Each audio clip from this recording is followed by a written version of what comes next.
আগামী 26শে এপ্রিল ঢাকায় ফিলিস্তিনের উপর যেই নির্যাতন এ উপলক্ষে দেশব্যাপী যে উন্মাদনা সৃষ্টি হয়েছে, ইসলামের যে জাগরণের জন্য এখন ঈমানের যে পরীক্ষা এটি অবতীর্ণ হওয়ার জন্য আমি মনে করি যে এখন সময় এসছে আমাদেরকে সকলকে সোচ্চার হওয়ার।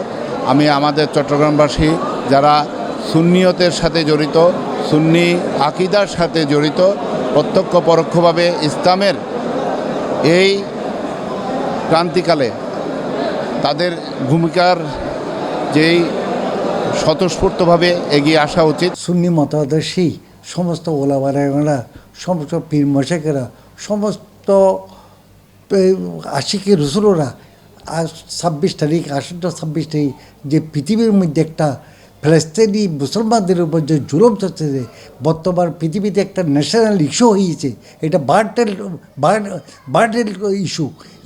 এইটার ব্যাপারে যে আমরা ঐক্যমত হই যে ওখানে একটা সমাবেশ করতে যাচ্ছি, সেক্ষেত্রে আমরা আঞ্জুমান রহমানিয়া সুন্নিয়া ট্রাস্ট একটি অরাজনৈতিক সংগঠন এবং আমরাও একাত্মতা ঘোষণা করতেছি। আমরা সবই নয়, সকল পীর ভাই বোন, গৌসী কমিটি ভাইদের, বিশেষ করে মুসলিম উম্মাদেরকে আমি আহ্বান জানাবো, আপনারা 26শে এপ্রিল যাতে সরোয়ার্দী উদ্যানে আপনারা দেখিয়ে দিবেন যে মুসলমানরা এক, মুসলমানরা কোনো সময় অভিন্ন না।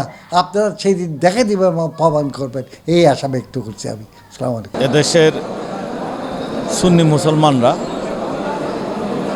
সরোয়ার্দী উদ্যানে একত্রিত হবার সিদ্ধান্ত নিয়েছে। যেহেতু গাজাবাসীর উপর অমানসিক নির্যাতন চলছে, নির্বিচারে তাদেরকে হত্যা করা হচ্ছে, মুসলমান হিসেবে আমাদের যে দায়িত্ব, সেই দায়িত্ব পালনের জন্য আমরা সবাই যেন ঢাকার সরোয়ার্দী উদ্যানে উপস্থিত হই। সেখান থেকে আমরা বিশ্ববাসীকে জানিয়ে দেই যে আমাদের সামর্থ্য যদ্দূর আছে তত দূর দিয়ে আমরা গাজাবাসীদের পক্ষে আছি।